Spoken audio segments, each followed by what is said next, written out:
함께 읽은 창세기 41장 1절 상반절 말씀을 중심으로 만 2년 후에라고 하는 제목으로 함께 은혜를 나누도록 하겠습니다. 연과 바람은 때려야 뗄 수 없는 관계입니다. 바람 없는 연은 생각할 수 없습니다. 연은 바람을 어떻게 이용하느냐에 따라서 하늘 높이 날아오를 수도 있고 끝없이 추락하여 결국 땅바닥에서 나뒹굴 수도 있습니다. 인생과 고난 역시 마찬가지입니다. 인생은 고해입니다. 고난 없는 인생은 없습니다. 고난에 대해서 어떻게 반응하느냐에 따라서 인생은 완전히 달라질 수도 있습니다. 특히 복음주의 설교가인 그는 하나님이 깊은 고통 속에 집어넣고 단련해보지 않은 사람을 크게 축복하실지에 대해서는 의심하지 않을 수가 없다라고 주장했습니다. 하나님께서는 반드시 단련이라는 과정을 거친 다음에야 축복하신다고 주장했습니다. 요셉의 삶을 통해서 충분히 확인할 수 있습니다. 그는 형들의 안부를 확인하고 오라는 아버지 야곱의 명령을 받고 집을 떠난 이후 죽을 때까지 돌아오지 못하고 말았습니다. 도단에 도착한 그는 평소 자신을 죽이고 싶을 만큼 미워했었던 형들에 의해서 채색옷이 벗겨졌습니다. 물도 없는 사막의 구덩이 속으로 인정사정 없이 아무렇게나 내팽개쳐졌습니다. 다행히 이집트를 향해 가고 있었던 무리들 가운데 미디안 상인들의 도움을 받았습니다. 겨우 구덩이에서 빠져나올 수 있었습니다. 이스마엘 상인들에게 팔렸습니다. 이집트에 도착한 다음에는 곧바로 왕 바로의 경호대장 보디발의 집에 팔렸습니다. 이번에는 한 치 앞도 내다볼 수 없는 두렵고 떨리는 낯선 환경 속에 던져지고 말았습니다. 이때 그의 나이 17살 정도에 불과했습니다. 다행히 성경은 여호와께서 요셉과 함께 하심으로 그가 형통한 자가 되었다라고 증거합니다. 여호와는 당신이 사랑하는 백성들에게 복된 언약을 베풀어 주시고 또 베풀어 주신 언약을 1.1획도 틀림없이 완벽하게 성취하기 위하여 단 하루도 쉬지 않고 성실하게 일하시는 하나님을 가리킵니다. 바로 그 여호와께서 하루아침에 종으로 전락해버린 그와 함께 동행해 주셨습니다. 그가 손을 대는 모든 일들이 하나같이 현저하게 좋아지도록 역사해 주셨습니다. 사람들의 눈에 띄도록 역사해 주셨습니다. 지켜보는 사람들로 하여금 그가 자신들은 알 수 없는 어떤 신적인 축복과 보호하심 속에 놓여 있다는 사실을 깨달아 알 수 있도록 역사해 주셨습니다. 사실 그는 쓰임이 다했다고 판단되면 언제든지 용도 폐기할 수 있는 무수히 많은 도구들 가운데 하나 정도에 불과했습니다. 마음에 들지 않으면 언제든지 목숨을 끊어버릴 수 있는 하찮은 종에 불과했습니다. 거기다 그는 이집트 사람의 입장에서 볼 때 세상 경험이 전혀 없는 17살의 어린 이방인에 불과했습니다. 그럼에도 누구도 함부로 할 수 없도록 역사해 주셨습니다. 왕 바로의 안전을 책임지는 경호대장으로서 천하를 호령하고 있었던 주인까지도 그의 능력을 인정할 수밖에 없도록 역사해 주셨습니다. 보디발이 자신이 직접 처리해오던 가정의 대소사에서 완전히 손을 떼고 모두 다 요셉에게 믿고 맡길 수 있도록 역사해 주셨습니다. 보디발의 가정에 속한 종들 가운데 누구도 감히 요구하거나 상상조차 할 수 없었던 놀라운 대우를 받을 수 있도록 역사해 주셨습니다. 여호와께서 그가 형통할 수밖에 없도록 역사해 주셨습니다.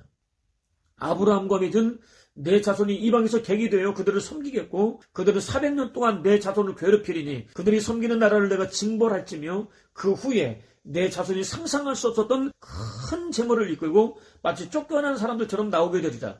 내 자손은 사대 만에 이 땅으로 돌아오게 되리라 라는 언약을 이루기 위한 완벽한 발판을 마련해 주셨습니다.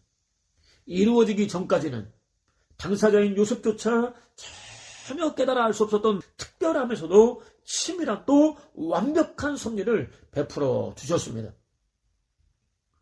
오늘 저와 여러분에게 주어져 있는 어두운 현실이 여호와께서 저와 여러분을 위한 당신의 창세전 작정을 온전히 이루어주시기 위하여 의도적으로 허락하신 하나의 거룩한 과정이라는 사실을 확인할 수 있습니다. 비록 외롭고 고독하고 의미도 없어 보이고 자기도 모르게 눈물이 강물처럼 흘러내릴 정도로 고통스러워도 믿음으로 받을 수 있어야 합니다. 묵묵히 참고 견디며 최선을 다해서 살아내야 합니다.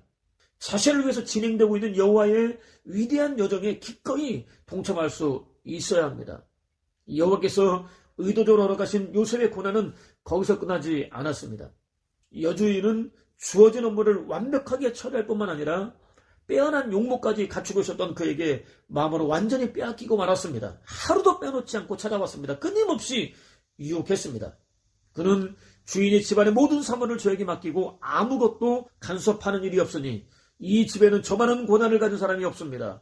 주인은 저에게 아무것도 금하지 않았지만 오직 당신만은 금하셨습니다. 이것은 당신이 자신의 아내가 되기 때문입니다. 그런데 제가 어떻게 감히 이런 악한 짓을 하여 하나님께 범죄할 수 있겠습니까? 라고 대답했습니다. 그는 안주인의 요구를 자신에게 모든 것을 맡긴 주인의 신뢰를 완전히 저버리는 악행으로 규정했습니다. 도무지 이해하기 어려운 고난을 당하면서도 놓지 않고 있었던 여호와에 대한 명백한 죄를 규정했습니다. 당시에는 손에 잡히지도 않고 눈에 보이지도 않고 자신이 당하는 고난을 철저히 외면한 채 팔짱을 끼고 구경만 하고 있는 것 같이 보였던, 그렇기 때문에 얼마든지 서운해할 수도 있었던 여호와께 범죄할 수 없다고 외쳤습니다. 여호와를 붙잡은 믿음의 손을 결코 놓지 않았습니다. 안주인의 요구를 절대로 받아줄 수 없다며 단호하게 뿌리쳤습니다. 예수 그리스도께서 당하신 최고의 고난은 사랑하는 백성들로부터 당하는 조롱도, 멸시도, 비웃음도 아니었습니다. 십자가에 못 박히는 것도 아니었습니다. 예수 그리스도께서 다른 두 명의 죄수들처럼 실제로 죽으셨는지 확인하기 위해서 로마 군병이 무지막지하게 휘둘렀던 몽둥이 찜질도 아니었습니다. 심지어 저와 여러분이 당할 수 있는 가장 깊은 어두움 또는 다시는 돌이킬 수 없는 절대 절망으로 표현하는 죽음도 아니었습니다. 비록 영원한 죽음과 저주와 지옥 불구덩이를 깨뜨리고 부활하기까지의 지극히 짧은 순간이었지만 아버지 하나님의 철저한 외면이었습니다. 영원전부터 완벽하게 하나였던 아버지 하나님과의 완벽한 분리였습니다. 완벽한 단절이었습니다. 육체적으로나 정신적으로는 물론 영적으로도 도무지 감당할 수 없으셨습니다. 바로 그 순간 심장이 터졌습니다. 물과 피가 분리되었습니다. 분리된 물과 피는 로마 군병이 찌른 창을 타고 흘러내렸습니다. 예수 그리스도에게 있어서 아버지 하나님과의 단절과 분리는 그야말로 엄청난 고통이었습니다. 그럼에도 불구하고 아버지께서 원하신다면 이 고난의 잔을 내게서 거둬주십시오. 그러나 내 뜻대로 마시고 아버지의 뜻대로 하십시오. 라고 기도하셨습니다. 당신을 아버지 하나님께 온전히 맡기셨습니다. 아버지 하나님과의 완벽한 단절까지 받아들이셨습니다. 예수 그리스도의 완벽한 모형이었던 요셉 역시 자신을 여호와께 온전히 맡겼습니다. 그렇다고 상황이 나아지지는 않았습니다. 여호와께서 안주인의 마음을 바꿔주지도 않으셨습니다. 그녀는 마치 우는 사자 같았습니다. 매번 결사적으로 달려들었습니다. 실패로 돌아가자 쾌락의 광기는 증오의 광기로 돌변했습니다. 요셉이 자신을 실험하고 겁탈하려 했다며 모함했습니다. 결국 그는 바른 은혜를 저버린 채 파렴치한 죄를 지었다는 누명을 뒤집어 쓰고 말았습니다. 자신의 억울한 처지를 누구에게도 먼저 내놓고 설명하기도 어려운 가장 더럽고 치명적인 죄를 뒤집어 쓰고 말았습니다. 종으로 팔려온 상황에서 이만하면 그런 대로 견딜만 하겠다고 생각하고 마음을 놓으려는 순간 또다시 끝없이 추락하고 말았습니다. 하루아침에 내려가고 또 내려갔습니다. 떨어지고 또 떨어졌습니다. 바로 왕과 관련된 죄를 지은 죄수들만 가둬두는 특별 감옥에 갇히고 말았습니다. 도무지 어디에서도 희망을 찾을 수 없는 지극히 절망적인 상황 속에 던져지고 말았습니다. 연애와 결혼과 출산과 인간관계 정도만 포기하면 해결되는 상황이 아니었습니다. 마음이 약한 사람은 아예 인생 자체를 송두리째 포기할 수도 있는 너무나 절망적인 상황 속에 던져지고 말았습니다. 평소 단 한 번도 생각해보지 않았던, 아니 생각할 이유가 전혀 없었던, 거기다 자신의 억울함을 어디에다 하소연 한번 제대로 해볼 수 없는, 입을 다문 채 그대로 받아들일 수밖에 없는 너무나 황당하고도 끔찍한 일을 누구나 다 알 수 있는 벌건 대낮에 공개적으로 당하고 말았습니다. 철저히 깔아 뭉개져지고 말았습니다. 이때 그의 나이 약 27세였습니다. 불과 17의 어린 나이로부터 무려 10년 동안이나 쌓아왔던 공든탑이 너무나 허무하게 무너지고 말았습니다. 어떤 심정이었을까요? 너무나 허무하지 않았을까요? 차라리 확 죽어버리고 싶다는 생각에 사로잡히지는 않았을까요? 이런 절망적인 상황에서 저와 여러분이라면 과연 어떤 결정을 내릴 수 있을까요? 놀랍게도 성경은 이 상황에 대해서도 여호와께서 그를 범사에 형통하게 하셨더라라고 증거합니다. 하루아침에 언제 죽을지 모르는 종으로 전락한 것도 모자라서 이제는 파렴치한 죄인이라는 억울한 누명까지 뒤집어 썼습니다. 사람들에게 손가락질을 당할 수밖에 없었습니다. 옥에 갇혔습니다. 도무지 빠져나오기 어려워 보이는 절망적인 상황이었습니다. 이제 겨우 길을 펴고 살만하게 되었다고 판단했을 때 또다시 치명적인 죄를 뒤집어 쓰고 깊은 나락으로 떨어졌습니다. 그럼에도 불구하고 성경은 그가 형통하였다고 증거합니다. 여호와께서 여전히 그를 떠나지 않고 함께 동행하고 계시기 때문입니다. 견디기 어려운 고난인 것은 사실이지만 그를 위한 여호와의 뜻이 이루어지는 과정이었기 때문입니다. 그렇습니다. 저와 여러분이 원하는 모든 일들이 완전히 막혀있다 할지라도 여호와께서 함께하고 계시면 형통합니다. 저와 여러분을 위한 여호와의 창세전 작정이 온전히 이루어지는 과정이기 때문에 형통합니다. 주어진 오늘이 아무리 어렵고 힘겨울지라도 절대로 거부하지 말아야 합니다. 원망이나 불평도 늘어놓지 말아야 합니다. 믿음으로 받아야 합니다. 믿음으로 참고 견뎌내야 합니다. 자신이 할 수 있는 최선을 다하며 누구보다 열심히 또 뜨겁게 살아내야 합니다.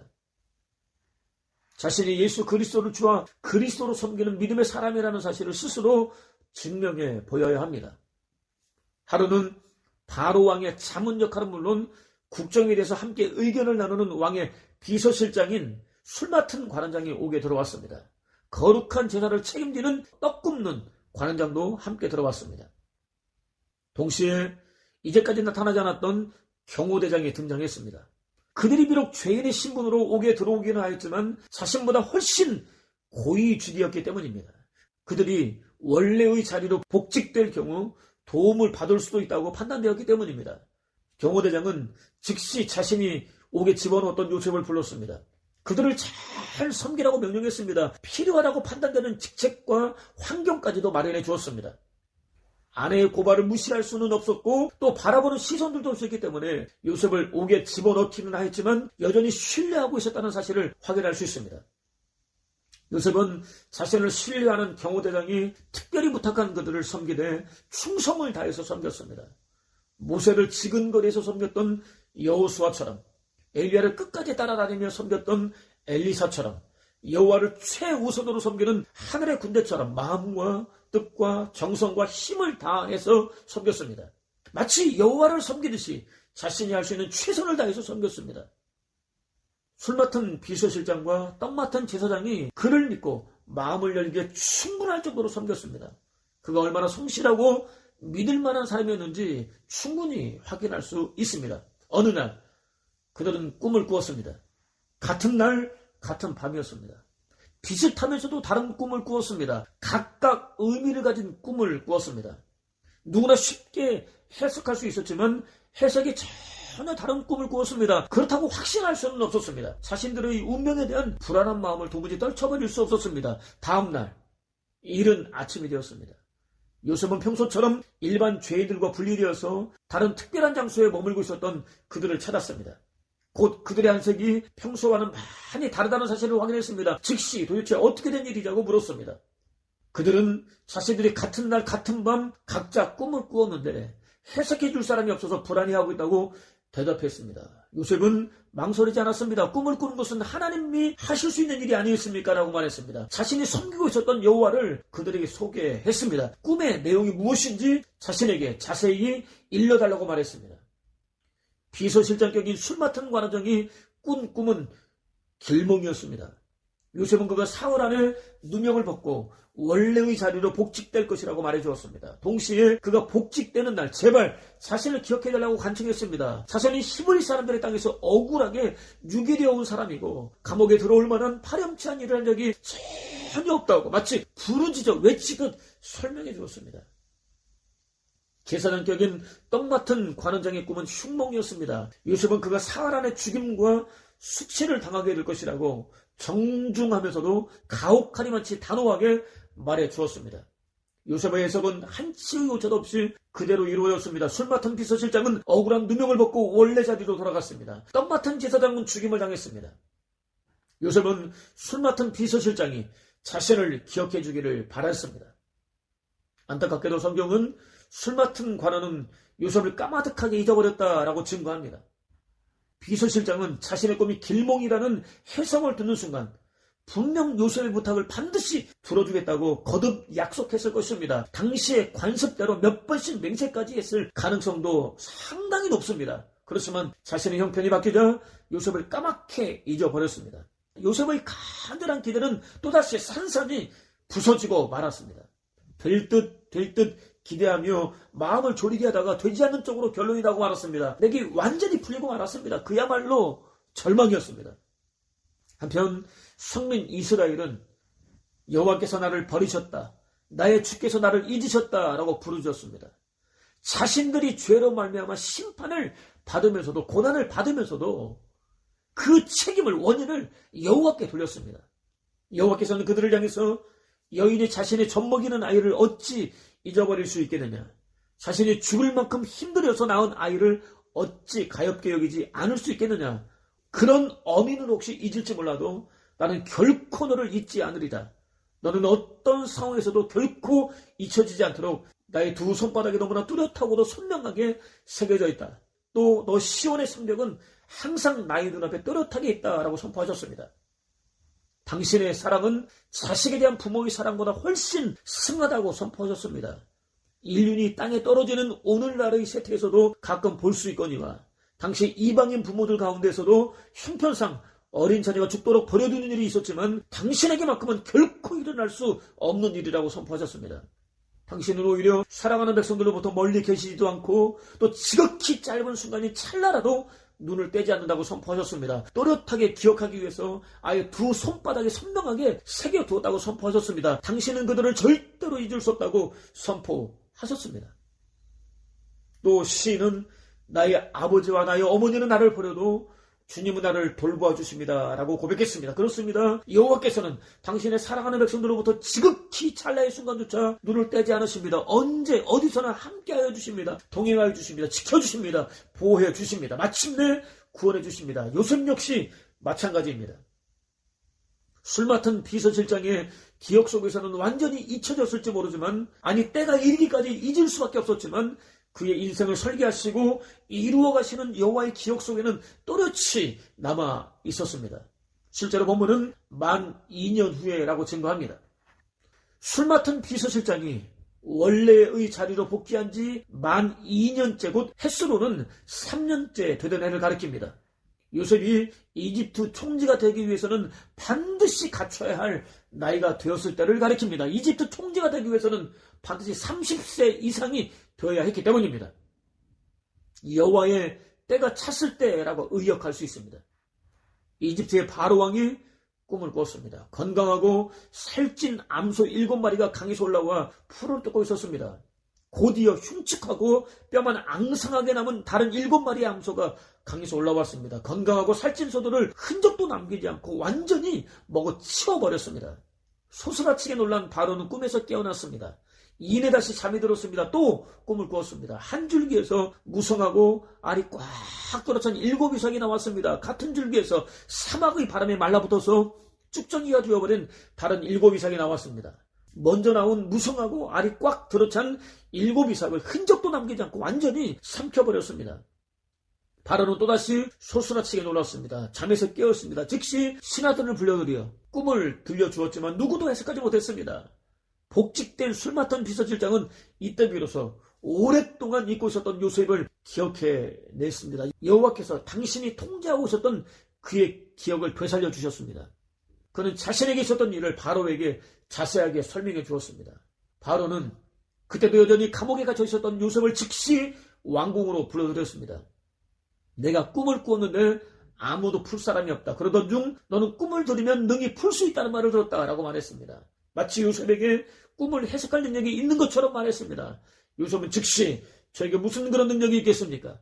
폐하께 편안한 대답을 일러주실 이는 오직 하나님 한 분뿐이십니다. 라고 대답했습니다. 꿈을 꾸도록 역사하신 여호와께서 해석도 주실 것이라고 대답했습니다. 여호와께서 베푸실 해석은 내심 불편했던 바로의 마음을 편하게 해줄 것이라고 대답했습니다. 두 죄수의 꿈을 해몽해 줄 때와 마찬가지로 이번에도 자신을 숨겼습니다. 오직 여호와 한 분만 드러냈습니다. 바로가 꾼 꿈에 대해서 들은 후에는 바로가 이제까지 한 번도 경험해보지 못했던 7년 동안의 풍년과 흉년이 연속해서 이어지게 될 것이라고 해석해 주었습니다. 7년 동안 이어질 풍년과 계속해서 7년 동안 이어질 흉년을 지혜롭게 보낼 수 있는 대책까지 자세하게 설명해 주었습니다. 바로와 신하들은 하나같이 요셉의 해석을 좋게 여겼습니다. 특히 바로는 요셉에게 하나님이 이 모든 것을 너에게 보이셨으니 너같이 명철하고 지혜로운 자가 없도다. 너는 내 집을 다스리다. 내 백성이다. 너의 명령에 복종하리니 내가 너보다 높은 것은 이 왕자뿐이라. 내가 너를 이집트 온 땅의 총리가 되게 하노라 라고 말했습니다. 자신의 손에 끼고 있었던 인장 반지를 뺐습니다. 요셉의 손에 끼워주었습니다. 세마포 옷을 입혀주었습니다. 금사슬을 목에 걸어주었습니다. 자신만 유일하게 탈 수 있도록 제작되어 있었던 버금술에 태웠습니다. 당시 12개의 주로 나뉘어져 있었던 이집트 전국을 다스릴 수 있는 권세를 주었습니다. 그를 위한 여호와의 창세전 작정이었습니다. 여호와께서는 이 때를 위해서 그를 낮추고 또 낮추셨습니다. 당신의 때가 이르렀을 때 조금도 지체하지 않고 높여주셨습니다. 여호와께서는 반드시 고난의 양을 채우게 하십니다. 때로는 시간을 낭비하는 것 같은 삶을 살게 하십니다. 모세는 40년 동안이나 광야에 방치해 두셨습니다. 이집트에서 배운 최고의 학문들과는 전혀 상관없는 삶을 살게 하셨습니다. 사람들에게 완전히 잊혀진 채 이름 없는 양치기로 살게 만드셨습니다. 왕으로 기름 부음받은 시인은 무려 13년 동안이나 도망자의 삶을 살게 하셨습니다. 뜨거운 열정으로 불타던 사도는 고향 땅으로 돌려보내셨습니다. 13년 동안이나 완전히 방치해 두었습니다. 하루하루 어떤 기약도 없는 절망적인 삶을 살게 하셨습니다. 허리가 완전히 꺾이는, 자신의 힘과 능력으로는 아무것도 할 수 없다는 사실을 깨달아 알 때까지 지극히 고통스러운 삶을 살게 하셨습니다. 요셉 역시 마찬가지였습니다. 지극히 이기적인 자신으로 충만한 상태가 거룩하신 당신으로 충만한, 전혀 다른 상태로 변화되는 임계점이 이를 때까지 철저하게 낮추셨습니다. 수소폭탄이 핵반응을 일으키기 위해서는 7개의 원소봉이 필요합니다. 6개의 원소봉을 집어넣을 때까지 원자로 안에서는 어떤 변화도 일어나지 않습니다. 7번째 원소봉이 들어가면 그때 비로소 임계점에 이르면서 핵반응이 일어납니다. 상상할 수 없는 엄청난 양의 에너지가 만들어집니다. 사람은 저와 여러분을 잊어버릴 수 있지만 여호와께서는 한순간도 저와 여러분을 잊어버리지 않으십니다. 여호와의 때는 저와 여러분이 서두른다고 해서 절대로 앞당겨지지 않습니다. 반드시 여호와께서 정해놓으신 양의 시간과 눈물과 기도가 채워져야 합니다. 특히 여호와께서는 내가 고통 중에 있는 너의 방패다. 내가 너의 방어자다. 내가 너의 요새다. 내가 너의 피난처다. 내가 너의 공급원이다. 내가 너의 치유다. 내가 너의 평강이다. 내가 너의 기쁨이다. 내가 너의 지혜다. 내가 너의 힘이다. 내가 너의 영광이다. 내가 너를 높여주마 라고 말씀하십니다. 당신이 저와 여러분이 안고 있는 모든 문제의 유일한 해법이라고 제시하십니다. 또 시인은 한 사람을 앞서 보내셨으니 종으로 팔린 요셉이다. 족쇄에 발이 상하고 몸이 쇠사슬에 묶였으니 여호와의 말씀이 이루어질 때까지라 라고 외쳤습니다. 여호와께서 아브라함과 맺은 언약을 완벽하게 성취하기 위하여 한 사람 곧 요셉을 앞서 보내셨다고 외쳤습니다. 그가 이집트의 총리 자리에 오를 수 있는 나이가 될 때까지 발은 족쇄에 상하고 몸은 쇠사슬에 묶이는 고통을 당해야 하셨다고 외쳤습니다. 여호와께서는 그때가 될 때까지 철저하게 준비하셨습니다. 야곱의 마음을 움직이셨습니다. 요셉을 형들에게 보내셨습니다. 형들 마음을 움직이셨습니다. 이스마엘 상인에게 팔게 하셨습니다. 이집트로 들여보내셨습니다. 보디발의 종으로 팔리게 하셨습니다. 손을 대는 일마다 형통하도록 치밀하게 역사해 주셨습니다. 그를 지켜보는 모든 사람들에게 인정받을 수 있도록 역사해 주셨습니다. 도무지 인정하기 어려운 억울한 누명을 쓰고 오게 갇힐 수밖에 없도록 역사해 주셨습니다. 비서실장과 제사장을 만날 수 있도록 역사해 주셨습니다. 그들의 꿈을 해석할 수 있도록 역사해 주셨습니다. 비서실장이 그를 까맣게 잊어버리도록 역사해 주셨습니다. 당신의 때가 이르렀을 때 바로로 하여금 당신 외에는 누구도 풀 수 없는 꿈을 꾸도록 역사해 주셨습니다. 비서실장이 잊어버리고 있었던 요셉을 생각해낼 수 있도록 역사해 주셨습니다. 요셉이 바로의 꿈을 시원하게 해석할 수 있도록 역사해 주셨습니다. 전국을 다스리는 바로는 물론 12개의 주를 나눠서 다스리고 있었던 방백들에게 인정받을 수 있도록 역사해 주셨습니다.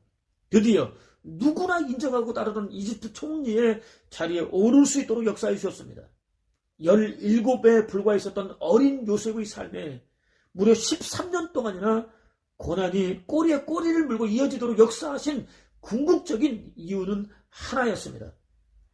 요셉을 위한 당신의 창세전 작정을 완벽하게 이루어 주시기 위해서였습니다. 무엇보다 여호와께서는 요셉이 결코 쉽지 않은 과정을 잘 견뎌낼 수 있도록 상황에 꼭 필요한 은혜들을 넘치도록 허락해 주셨습니다. 두 해가 지난 뒤 벨릭스의 총독 후임으로 베스도가 부임하였다라는 증거에 따르면 사도 역시 2년 동안 옥에 갇혀 있었습니다. 위대한 사도가 옥에 갇혀 있는 것은 대단한 낭부처럼 보입니다. 그런데 다른 성경은 이 구절에 누가는 2해 동안 사도가 무슨 일을 했는지 밝히지 않는다. 아마도 주님과 함께 시간을 보냈을 그 기간은 그가 로마에서 상수하는 동안에 썼던 서신들 곧 신성한 계시에 있어서 가장 비밀하고 깊고 풍성한 골로새서, 에베소서, 빌립보서에 대단한 영향을 주었을 것이다. 이 서신들이 교회에 가져다준 공급은 이루다 말할 수 없다라는 각주를 달아놓았습니다. 위대하고 탁월한 사도의 가침이 낭비가 아니라 오히려 복음의 진보를 이루는 기간이었다고 설명했습니다. 지나온 삶을 돌아보면 저와 여러분의 삶 역시 치밀하게 이끌어 주셨습니다. 꼭 필요한 은혜를 넘치도록 부어주셨습니다. 여호와께서 저와 여러분을 위해서 일하신 흔적들이 차고도 넘치고 있습니다.